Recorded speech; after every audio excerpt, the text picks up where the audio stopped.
ஐயா உண்டு. ஐயா துணை அகிலம் கல்வி சாலை இணைந்திருக்கின்ற அனைத்து அன்பிளங்களையும் அன்போடு வரவேற்று நாம் இன்றைய பாடப்பகுதி அகிலத்திரட்டு அம்மானையில் ஐயா கூறுகின்ற வாழ்வியல் நெறிகள். அந்த வாழ்வியல் நெறிகளினுடைய தொடர்ச்சியாக இன்றைய தினம் நாம் பார்க்க இருப்பது, ஒரு செயலை நாம் செய்கின்ற போது ஏன் இறை வழிபாடு அவசியம் என்பதை நாம் இங்கு பார்க்க இருக்கின்றோம்.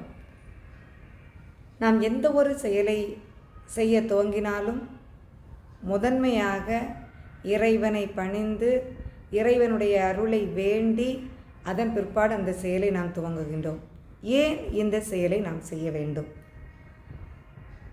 கால ஓட்டத்தில், அதாவது நாம் ஒரு செயலை நாம் துவங்கி அதை செய்து நிறைவேற்றுவதற்குள் நம்மை சூழ்ந்து பல விதமான சூழ்நிலை மாற்றங்கள் ஏற்படுவதற்கு வாய்ப்பு இருக்கின்றது.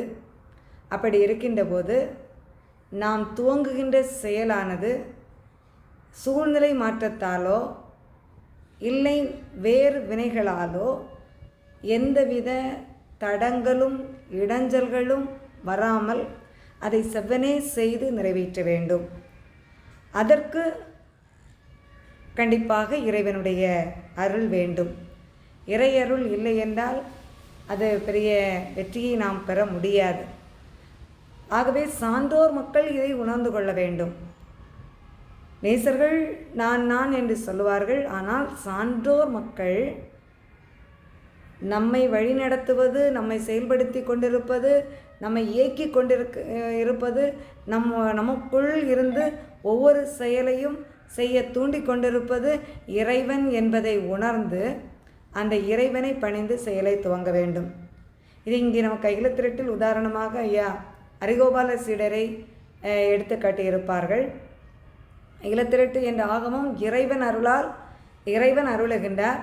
அதை அவர் கருவியாக இருந்து எழுதுகின்றார். ஆனாலும் அனைத்து தெய்வ சக்திகளினுடைய அருள் வேண்டும் என்று அங்கே வேண்டி நிற்கின்றார்.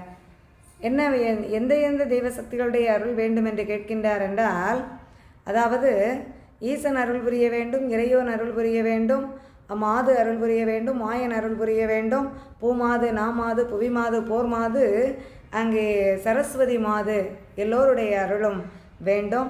அது மட்டுமல்ல, இந்த காவியத்தை எழுதி நாம் நிறைவேற்றுவதற்கு முன்பாக நிறைவேற்றுவதற்குள்ளாக எந்தவித தீய வினைகளும் என்ன செய்யக்கூடாது, வந்து விடாமல் நீங்கள் காக்க வேண்டும்.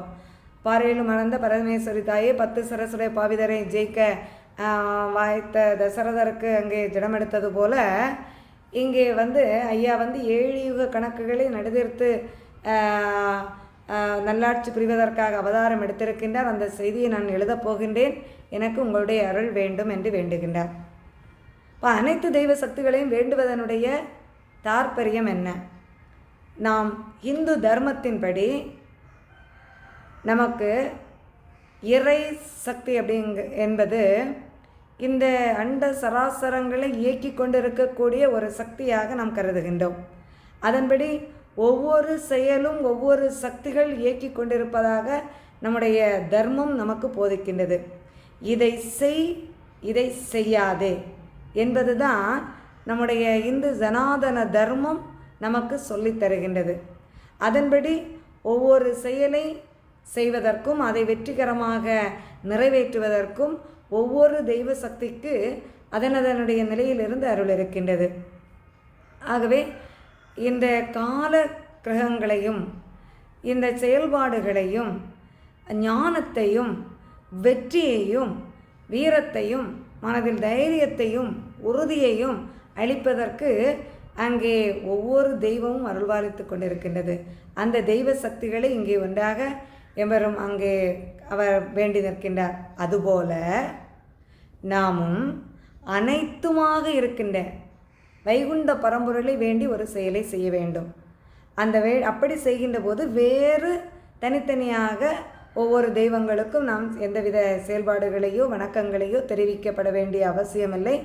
வைகுண்ட பரம்பொருளை பணிந்து வேண்டி நாம் ஒரு செயலை துவங்குகின்ற போது அனைத்து தெய்வங்களும் அவருக்குள் இருக்கின்ற காரணத்தினால் அனைத்துமாக இருக்கக்கூடிய அத்தனை சக்திகளுடைய அருளும் நமக்கு ஒன்றாகவே கிடைத்துவிடும். ஆகவே எந்த ஒரு செயலை நாம் செய்தாலும் அதில் வெற்றி என்பது நிச்சயமாக இருக்கும். ஆகவே இறைவனுடைய அடிதாள் பணிந்து நான் என்ற ஆணவம் இல்லாமல் இதற்கெல்லாம் காரண கர்த்தாவாக நம்மை இயக்கி கொண்டிருக்கக்கூடிய அந்த இறைவனே நமக்கு அருள் புரிய வேண்டும் என்று வேண்டி நாம் எந்த ஒரு செயலையும் துவங்க வேண்டும். இறையருள் இல்லை என்றால் நம்முடைய முயற்சியால் நாம் வேறு எந்த இதையும் நாம் என்ன செய்ய முடியாது, சாதிக்க முடியாது.